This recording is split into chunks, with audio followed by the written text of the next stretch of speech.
사도행전 11장 1절부터 17절까지 말씀입니다. 다 같이 일어서셔서 저하고 같이 교독하도록 하겠습니다. 유대에 있는 사도들과 형제들이 이방인들도 하나님의 말씀을 받았다함을 들었더니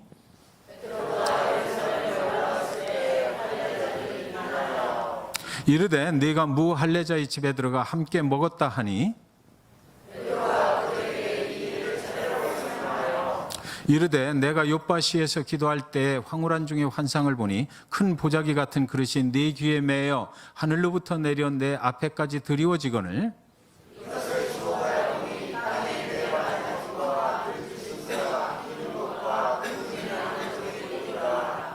또 들으니 소리 있어 내게 이르되 베드로야 일어나 잡아먹으라 하거늘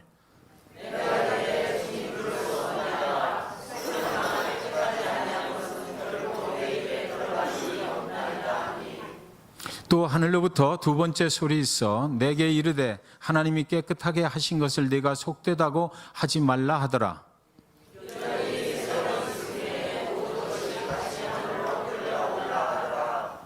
마침 세 사람이 내가 유숙한 집 앞에 서 있으니 가이사랴에서 내게로 보낸 사람이라.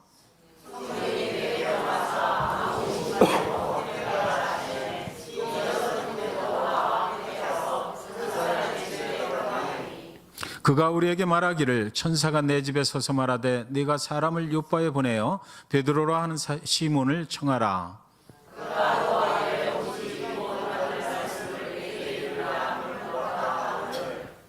내가 말을 시작할 때 성령이 그들에게 임하시기를 처음 우리에게 하신 것과 같이 하는지라.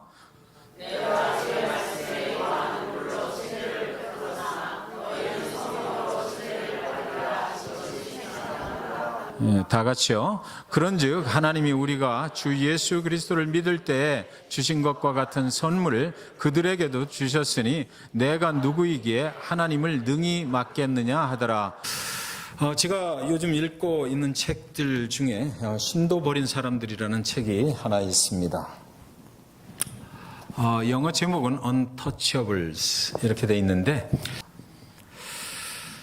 인도에 전해 내려오는 한 신화를 이 책에서는 소개를 하고 있습니다. 한 어린 소년이 왕궁에서 살고 있었어요. 그 왕궁에는 많은 왕자들이 있었습니다. 그 왕자들은 매일같이 좋은 스승을 모셔다 놓고 여러 가지 학문을 배우고 또 활쏘기도 배우고 여러 가지 기술을 또 배우는 것입니다. 그런데 이 소년은 같은 왕궁에 살고는 있었지만 그 소년들과 같이 그런 학습을 할 수가 없었어요. 그들이 너무나 부러웠던 것입니다. 그런 교육을 받고 싶었어요. 그 소년이 하루는 좀 그들이 교육을 받는 그 방으로 몰래 가까이 가서 가만히 엿듣는 것입니다. 그런 일들이 계속이 되다가 어느 날 그 왕궁을 경호하는 군인들한테 잡혀가지고 네가 한 번만 더 이러다가 발각이 되면 내가 네 목을 치리라 이래버리는 것이에요. 그런데도 이 소년이 그것을 포기할 수가 없었습니다. 그래서 어떻게든 내가 왕자들이 배우는 것을 나도 배워야 되겠다. 그래서 계속 숨어서 살금살금 가서 배우고 또 집에 오면은 집에서 밤중에 열심히 오늘 배운 것을 자기 나름대로 기록해 놓고 또 복습하고 그러기를 얼마 동안 계속하다가 어느 날 그 왕자들에게 활쏘기를 가르쳐 주는 거예요. 그래서 멀리서 그것을 보고 그대로 머릿속에 입력을 해버렸습니다. 그리고 집에 와서 혼자 활을 만들어 가지고 열심히 활쏘기를 연습을 했어요.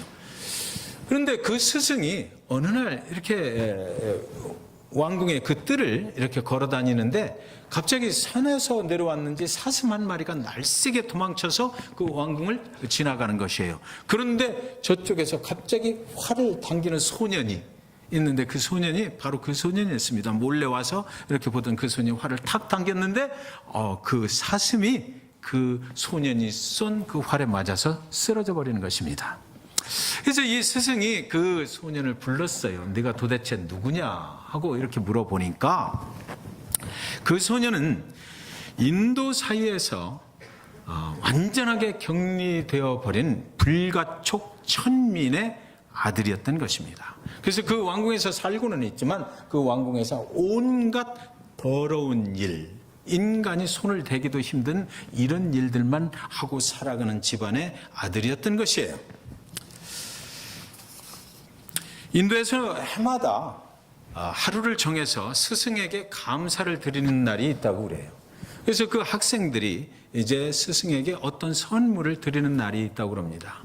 그래서 이 소년이 혼자 생각하기를 내가 직접 배운 것은 아니지만 그래도 저분이 가르치는 것을 내가 옆에서 이렇게 훔쳐들어서 나도 배웠으니까 나도 저분의 제자다. 그러면 나는 이제 저 스승의 날에 저 스승한테 무엇을 드릴까 이렇게 고민을 하다가 그 스승 앞에 나가서 이야기를 하는 것입니다. 스승님, 제가 스승님이 가르쳐주는 거 잘 배웠기 때문에 너무나 감사해서 제가 이제 제 몸을 스승님의 노예로 드리겠습니다.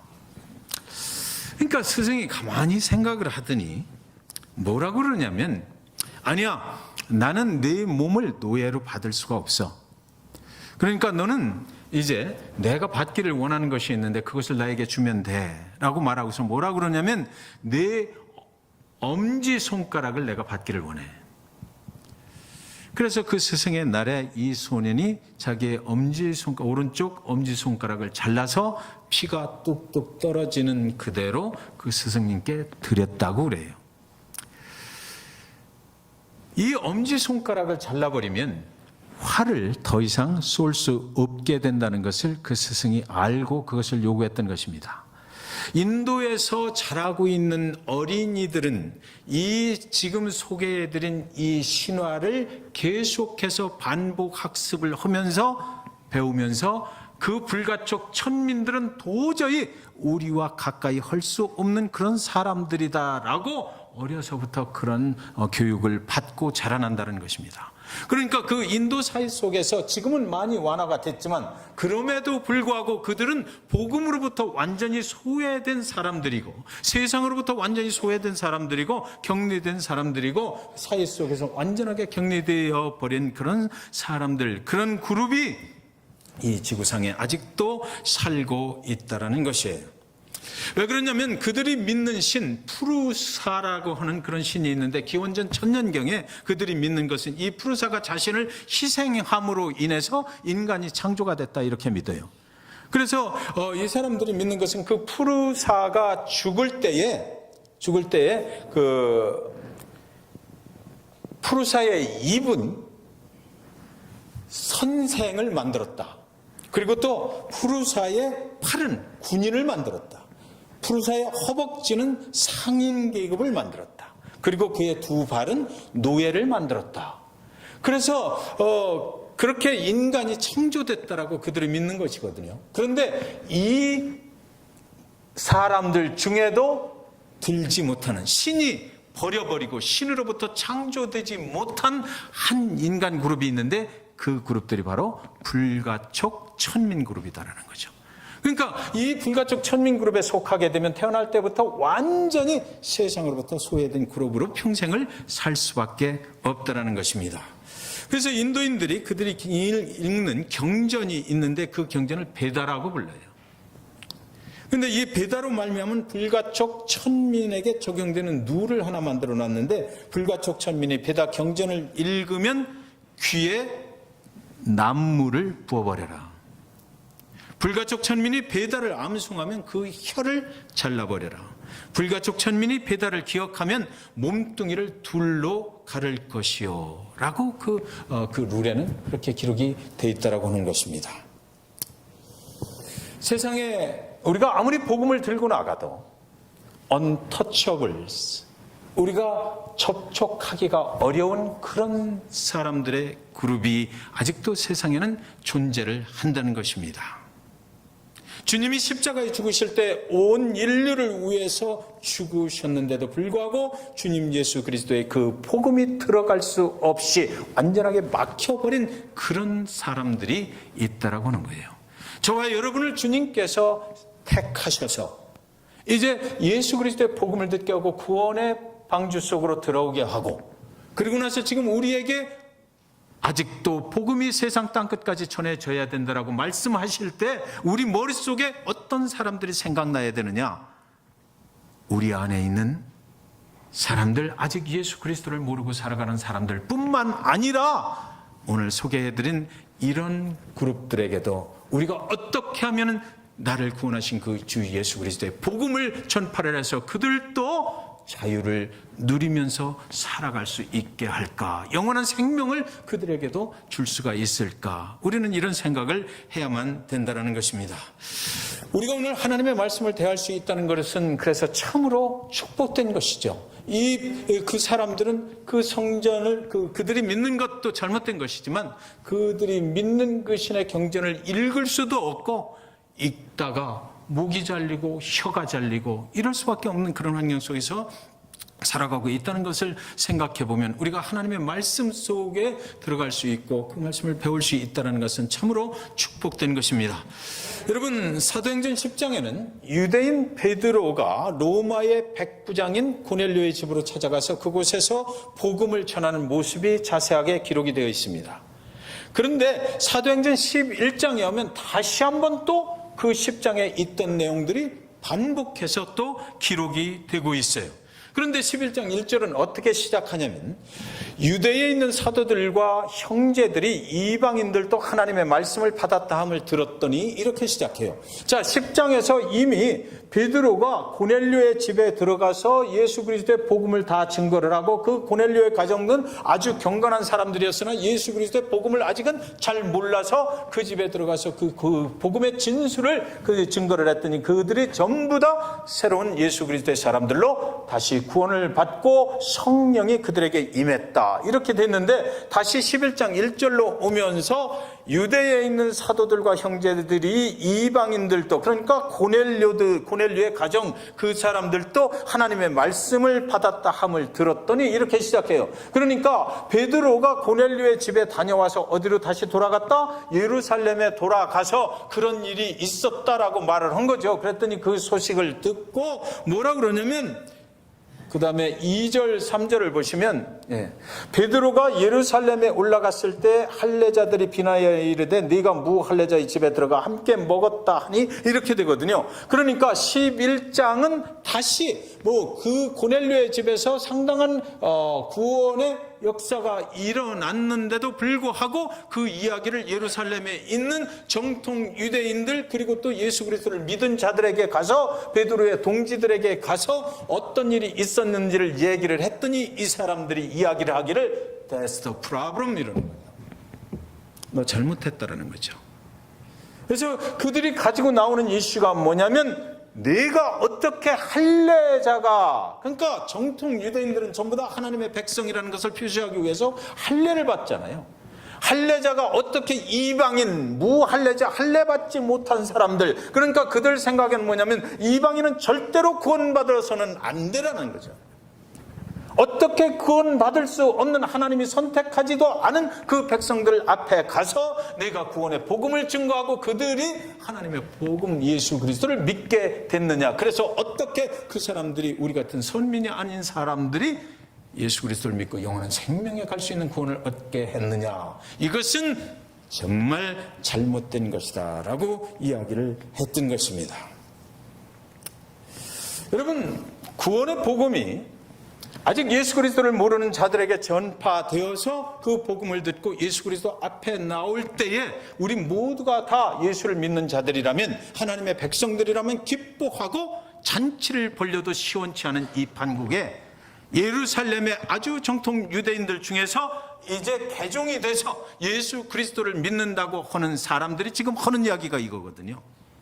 베드로야 네가 잘못됐다는 것입니다. 어디다 함부로 그 귀한 복음을 가서 아무한테나 증거하고 오느냐라는 것이에요. 그런데 여러분 이 사람들이 정말 좀 이상해요. 할례자와 무할례자 그러니까 무할례자 예를 들어서 이방인들한테는 정통 유대인들이 가서 인사를 할 수가 없다라는 이런 율법들은 있어요. 그들과 같이 밥을 먹어서 안 되는 이런 것들이 있어요. 왜? 그들은 부정하기 때문에 같이 섞여지면 안 된다는 건 있지만 어느 율법 어느 성경에도 할례자가 무할례자와 접촉이 되면 안 된다라고는 되어 있지 않아요. 지금 이들이 만들어낸 소리거든요. 우리는 할례자이고 우리는 기득권층이다 하나님 앞에. 그래서 무할례자들은 절대로 복음을 들어서는 안 된다, 구원의 방주에 들어갈 수 없다라고 이 사람들이 주장을 하기 시작했던 것입니다. 그러니까 우리가 예수 그리스도를 믿는 저와 여러분은 지금 생각하기를 정말 황당한 일이 지금 일어나고 있구나라고 밖에는 생각할 수가 없는 것이죠. 기뻐하고 함께 축하해 줘야 될 그 마당에 이들은 정말 잘못된 이슈를 들고 나왔던 것이에요. 그때 베드로가 이제 설명을 하기 시작해요. 10장에서 일어났던 일들을 그대로 다시 설명을 하기 시작하는 것입니다. 나도 당신들과 똑같은 생각을 가지고 있었다라고 말을 시작합니다.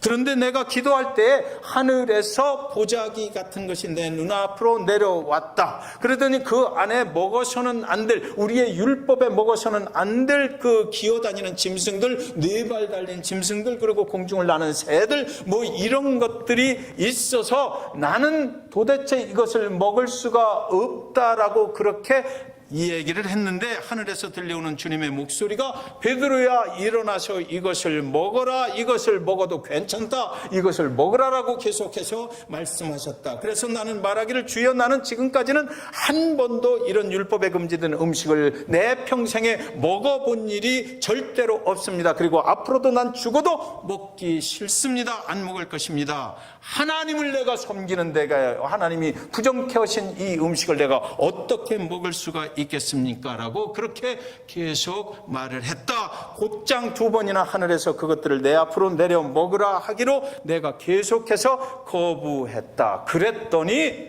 11장 9절에 또 하늘로부터 2번째 소리 있어 내게 이르되 하나님이 깨끗하게 하신 것을 내가 속되다고 하지 말라 하더라. 하늘에서 하나님께서 말씀하시기를 베드로가 자꾸 거부를 하니까 이거는 내가 정결하게 만들어 놓은 거다라는 거죠.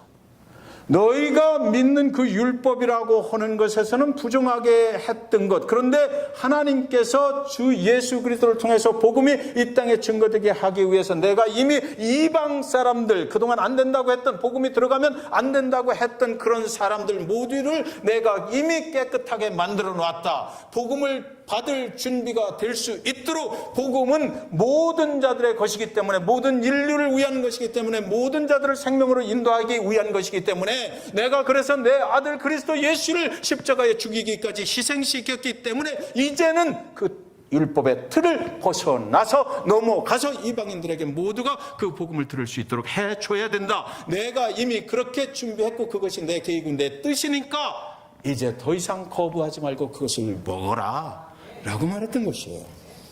하나님이 이미 깨끗하게 하신 것을 왜 내가 부정하다 하느냐라고 묻고 계신 것입니다. 여기서 하나님이 깨끗하게 하신 것은 모든 인류를 말하는 거예요. 이방인들을 포함해서 하나님이 이미 그들을 복음을 들을 수 있도록, 구원받을 수 있도록 준비시켜 놓았다는 것이죠. 그리고서 하늘에서 그 보자기가 한 번 더 내려오더니 11장 10절에 이런 일이 3번 있은 후에 다시 하늘로 끌려 올라가더라. 자, 저기 잘 보세요. 베드로가 지금 그것을 먹겠다고 하질 않았어요.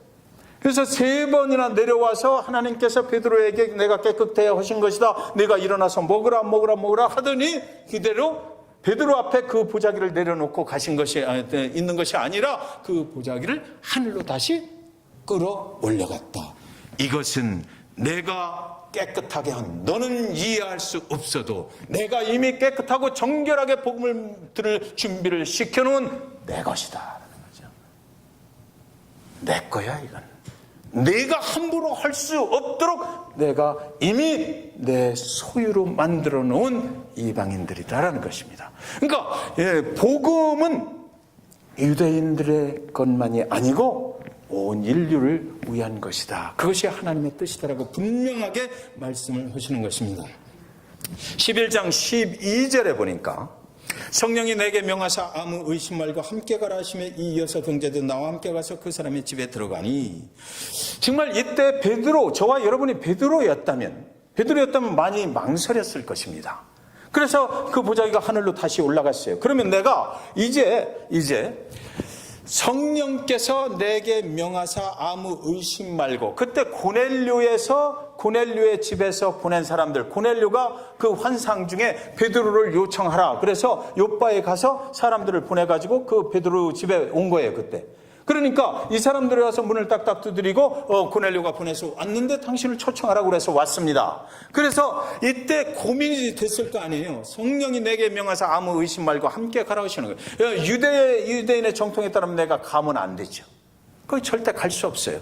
그런데 내가 그동안 경험했던 하나님, 내가 경험했던 성령, 내가 그동안 오순절 사건으로부터 성령이 나에게 임하고 그때 무슨 일들이 일어났던가, 각 나라 말로 방언이 터지고 성령이 불같은 불의 혀같이 갈라지는 그 상황 속에서 3,000명, 5,000명의 침례를 받고 예수를 믿겠다고 했던 그날의 기억들, 그리고 베드로가 담대하게 예수 그리스도의 복음을 증거해서 수많은 사람들이 예수 앞으로 나왔던 그런 것들을 기억할 때 내게 지금 말씀하시는 이 성령의 명령을 내가 거역할 수가 있겠느냐라는 거죠.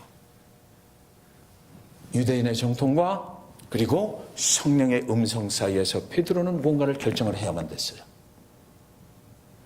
함께 가라. 그들과 함께 가라. 그들을 외면하지 말라. 그들을 소외시키지 말라. 내가 만들어서 보낸 것이니까 너는 같이 가서 그 사람의 집에 들어가라. 이렇게 말씀하셔서 베드로는 이제 순간 망설였을 것입니다. 그러나 그 하늘에 들려오는 성령의 음성을 거역할 수가 없었어요.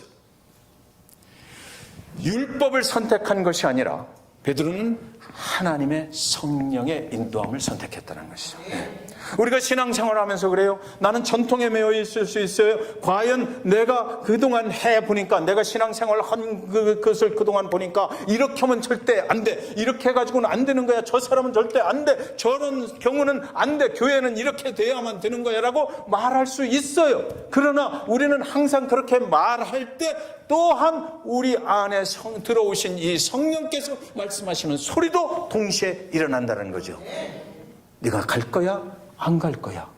하나님의 뜻은 무엇인가? 우리가 어떤 인생의 길에 신앙생활 가운데 선택을 해야 될 때 우리가 그래서 중요하게 생각해야 되는 것은 내 자신의 생각이나 내가 가지고 있던 어떤 백그라운드나 내 아이디어가 아니고 누구를 바라봐야 된다? 하나님 성령이 원하시는 것은 무엇이냐? 그래서 하나님께서 말씀하시는 쪽으로 내 인생의 길을 결정을 하고 그 길을 가야 된다는 것이에요. 성령께서는 그냥 우리 안에 들어와 계신 것이 아니고 성령이 하시는 일은 무엇입니까? 하나님을 믿는 백성들이 하나님이 원하시는 인생을 살아갈 수 있도록 그 길로 인도해 가시는 분이 성령님이시거든요. 그러니까 무슨 결정을 할 때 보면 꼭 성령께서 우리에게 말씀하시길 원하셔요. 우리는 알아. 이 길이 하나님께서 원하시는 길이구나. 이 길이 나의 생각에 멈추는 그런 길이구나 라는 것을 알아요. 그때 우리가 갈팡질팡 할 것이 아니라, 그럴 수 있겠지만 그러나 믿는 자들은 성령의 음성을 따라가야 된다는 것입니다. 그가 성령의 음성에 순종해서 이방인 고넬료의 집으로 들어갔어요. 그곳에 고넬료의 가족들과 그의 친구들이 그를 기다리고 있었습니다. 왜 나를 불러왔느냐고 물었더니 고넬료가 말하기를 뭐라 그러냐면, 그가 하나님을 알고 살아가던 며칠 전에 환상 중에 당신을 데려와서 우리 집에서 수요일 날 말씀드렸던 것처럼 복음 부흥회를 해라.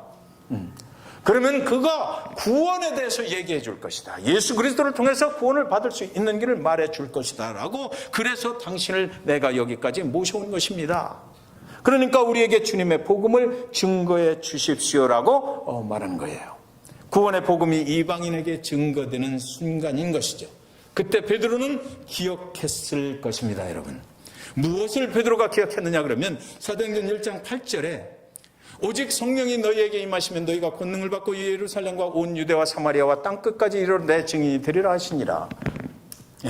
사도행전이 시작되면서 나오는 말씀이죠. 여러분, 근데 우리말 번역이 정말 저는 저 마음에 안 드는 단어가 하나 있어요. 왜 그러냐면 땅이라는 단어입니다. 땅 끝까지 이르러 내 증인이 되리라 이래 버려가지고, 저기 보면 사람들이 생각하길 뭐라고 그러냐면 우리가 멕시코에 가서 복음을 증거하면 되는 걸로 알아. 우리가 잭슨빌의 복음을 증거하면 되는 거로 알아. 잭슨빌이라고는 땅, 대한민국이라는 땅, 어떤 섬, 낙도, 그 땅, 거기 가서 복음만 증거하면 되는 줄 알아. 그런데 이 말씀은 무슨 말씀이냐면, 정확하게 말하면 오직 성령이 너희에게 임하시면 너희가 권능을 받고 예루살렘에 살고 있는 모든 자들과 온 유대에 살고 있는 모든 사람들과 사마리아에 살고 있는 모든 사람들과 이 모든 하나님이 창조하신 우주 만물 속에 살아가고 있는 모든 사람들까지 이르러 내 증인이 되리라. 그래서 온 인류를 위해서 예수님이 죽으신 거죠. 땅을 위해서 죽으신 것이 아니고. 여러분, 여기 아주 귀중한 메시지가 있어요. 여러분, 잭슨빌의 복음이 들어왔어요. 잭슨빌의 복음이 들어왔으면 끝난 게 아니죠. 잭슨빌에 아직도 복음은 들어왔지만 이 땅에 사는 많은 사람들은 예수를 믿지 않아요. 미국에 복음이 들어왔어요. 그러나 아직도 이 땅 미국에는 예수 그리스도를 믿지 않는 사람들이 너무나 많아요. 플로리다에 복음이 들어왔어요. 이 땅에 있는 사람들 다 복음을 받아들이고 예수를 영접한 것이 아니잖아요. 그렇기 때문에 오늘 우리 교회 안에도, 여러분 교회 안에도 성도님들 중에도 복음은 들었지만 예수를 믿지 않는 성도는 분명히 있다라는 거죠. 그렇기 때문에 오늘 우리가 복음에 집중해야 되고, 그 복음을 들고 내 옆에서부터, 내 가정에서부터, 내 가족에서부터 살펴봐야만 된다는 것이에요. 그것이 바로 저 뜻이라는 거죠. 저거라는 거예요. 모든 사람들이 예수를 믿어야 된다는 거예요. 아직도 예수 그리스도 재림의 날이 우리는 확실히 모르지만, 오늘 올지 내일 올지 성경에는 모른다라고, 그렇게 우리는 알 수 없다라고 기록이 되어 있지만, 예수 그리스도께서 이 땅에 아직도 재림으로 심판자로 안 오시는 이유가 무엇일까요, 여러분? 아직도 우리 중에 믿지 않는 사람이 있기 때문이에요. 아직도 듣는 것을 외면하는 사람이 있기 때문이죠. 저 축복의 말씀, 모든 인류를 구원으로 인도하시고자 하는 그 하나님의 축복의 말씀이잖아요. 저 말씀을 우리는 잘 생각해야 될 그런 필요가 있는 것입니다. 모든 사람이 다 예수 그리스도의 복음을 들어야만 됩니다.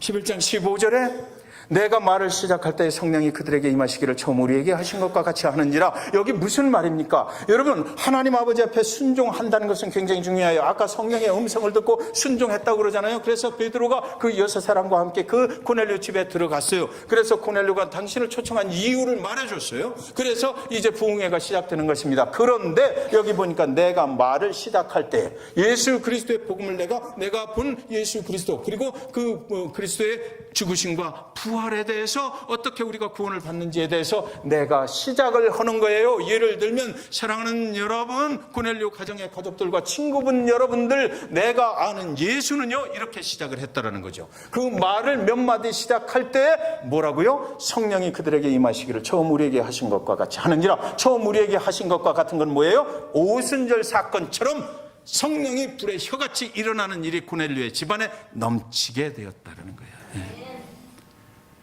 예루살렘에 있는 유대인들 마가의 다락방에서 그 일이 똑같이 이 고넬료 이방인의 집에서도 일어났다는 거죠. 그러니까 베드로가 생각을, 이게 무슨 일이야? 이게 무슨 일이야? 내가 전혀 예상하지 못했던 그런 일들이 지금 막 일어나는 거예요. 옛날 그 오순절 마가의 다락방에서 일어났던 일과 똑같은 일들이 이들에게도 일어나서 성령이 불의 혀같이 갈라지고 방언이 터지고 성령의 움직임을 알 수가 있었다. 그러니까 그 속에서 베드로가 생각할 수 있는 것은 무엇이었을까요? 이방인들에게도 똑같이 하나님은 역사하시는구나. 구원이라고 하는 것은 유대인들의 것만 아니고 하나님께서 역사하시는 것은 이방인들 모두에게 해당이 되는 것이구나. 그렇게 생각을 했다는 거죠. 베드로가 막 구원의 복음을 증거하려고 입을 뗐어요. 자, 여러분, 우리가 많이 망설여져요. 예수 그리스도를 내가 믿고 많은 간증을 가지고 있지만, 그러나 막상 가서 예수 그리스도를 증거하려고 그러면 많이 망설여집니다. 그런데 오늘 이 말씀을 잘 기억하시기 바랍니다. 내가 가서 저 사람에게 구원의 복음을 증거하려고 말을 시작하면 이미 성령께서 그를 움직여 주신다. 그것이 우리의 문제예요. 말을 안 하려고 하는 것, 그것이.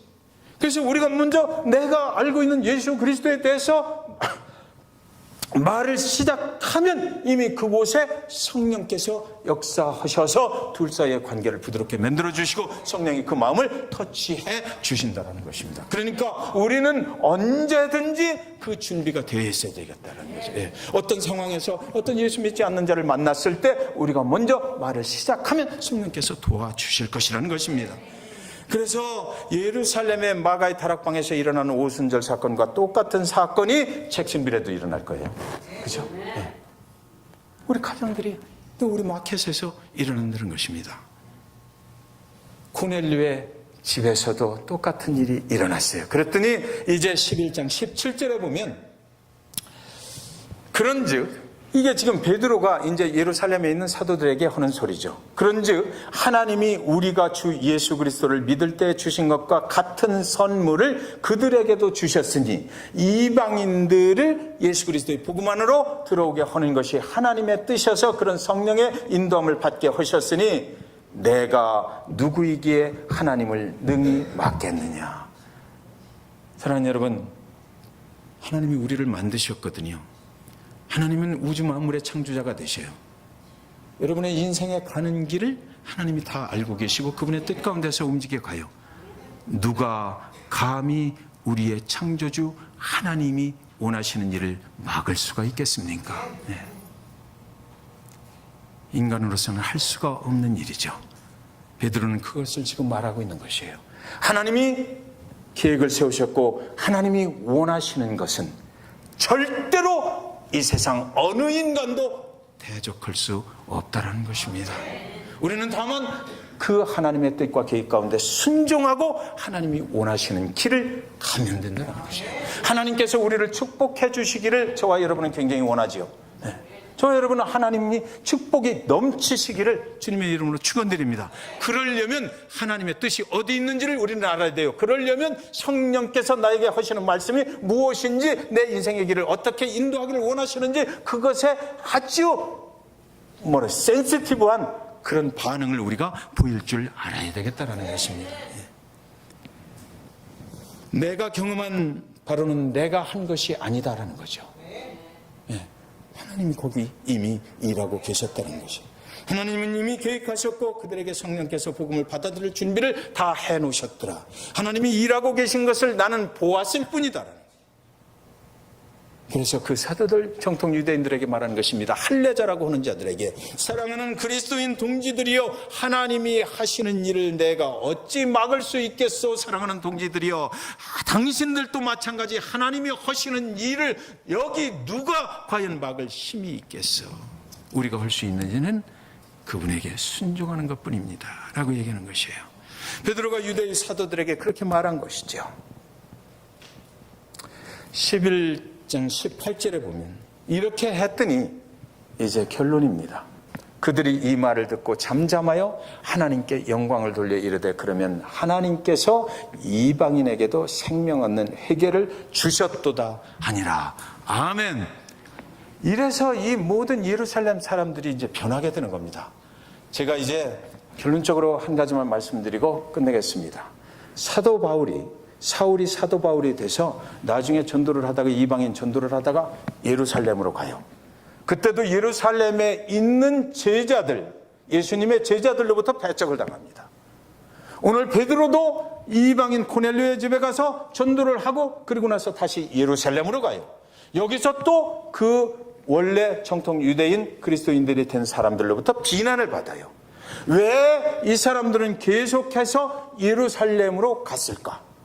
이방인 전도를 가서 거기서 또 다른 곳으로 계속해서 옮겨가는 것이 아니라 왜 종종 예루살렘으로 갔을까? 복음이 어디서부터 증거된다고요? 예루살렘과 온 유대와 사마리아 땅끝까지. 그것이 땅이 아니라 예루살렘에 살고 있는 누구라고요? 사람들. 예루살렘에 살고 있는 사람들이 변화되는 것이 하나님의 뜻이었어요. 이방에 가서 이방 나라가 이렇게 이방인들에 대한 그들의 편익금 그런 것들 이방인들은 돼서는 안 된다라고 생각하는 이런 것들을 가지고 있는 예루살렘에 먼저 믿은 자들을 계속해서 따라가서 이방 나라에서 지금 어떤 일들이 벌어지고 있는지, 하나님이 그곳에서 무슨 일을 하고 있는지를 계속해서 보고하고 그래서 예루살렘에서 살고 있는 아주 나는 정말 하나님의 선택받은 먼저 믿은 자야, 먼저 선택받은 자라고 생각하는 이 사람들의 마음을 변화시켜 버리려고 오늘날도 예루살렘에 한국인 선교사들이 많이 들어가잖아요. 이스라엘에 들어가는 이유가 바로 그거예요. 그것은 아직도 예수를 믿지 않아, 그것을 받아들이지 않아. 여러분 여기 유대인 회당에 가서 그 랍비들 옷 입고 나와 있을 때 인사 한번 해보세요. 그 사람들 대답 안 해요. 제가 해봤어요. 왜 당신네들 낙엽을 자꾸 우리 교회로 밀어넣느냐라고 가서 얘기해봤어요. 가만히 쳐다보고 대답을 안 해요. 그들의 율법에 인사하면 안 되게 돼 있거든요. 서로 밥을 먹어도 안 돼. 그 사람들이 변화되지 않고 어떻게 그리스도의 복음이 그들에게 들어갈 수가 있겠어요? 그렇기 때문에 오늘도 예루살렘 땅에 사는 모든 자들과 온 유대에 사는 모든 자들과 사마리아 땅에 사는 모든 자들과 땅끝 온 우주 가운데 살고 있는 모든 인류를 향하신 그리스도의 복음은 계속해서 전파되어야 된다. 잭슨빌 이 땅에 살고 있는 모든 그리스도인들에게도 복음은 계속해서 증거되어야 된다는 것이 오늘 사도행전 11장의 결론입니다. 여러분, 저와 여러분이 예수 먼저 믿었죠? 절대로 이런 편익감 가지면 안 돼요. 그러니까 우리 마음속에 누구는 돼, 누구는 안 돼라는 생각을 버리셔야 돼요.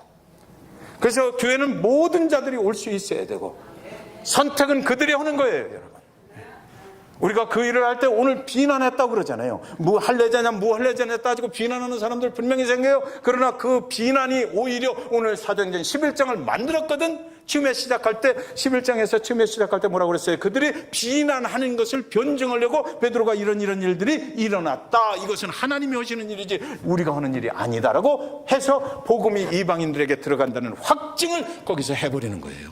그러니까 그 사람들이 그 말을 듣고 우리가 잘못 생각했네. 잠잠히 생각하다가 하나님께 영광을 돌려서 하나님께서 이방인들에게도 모든 복음을 증거하게 하셨구나. 우리가 그러면 이제 그 복음을 들고 이방인들에게 나가야 되겠다. 이렇게 되는 거죠. 잭슨빌 중앙침례교회 사랑하는 성도 여러분, 저와 여러분이 이렇게 됐으면 좋겠어요. 그래서 그 복음을 들고 우리 가정 또 우리가 살아가고 있는 이 잭슨빌 그리고 또 플로리다 또 미국 또 나아가서 모든 이방 나라들에게 복음을 증거할 수 있게 되시기를 주님의 이름으로 간절히 축원드리는 것입니다. 기도하겠습니다.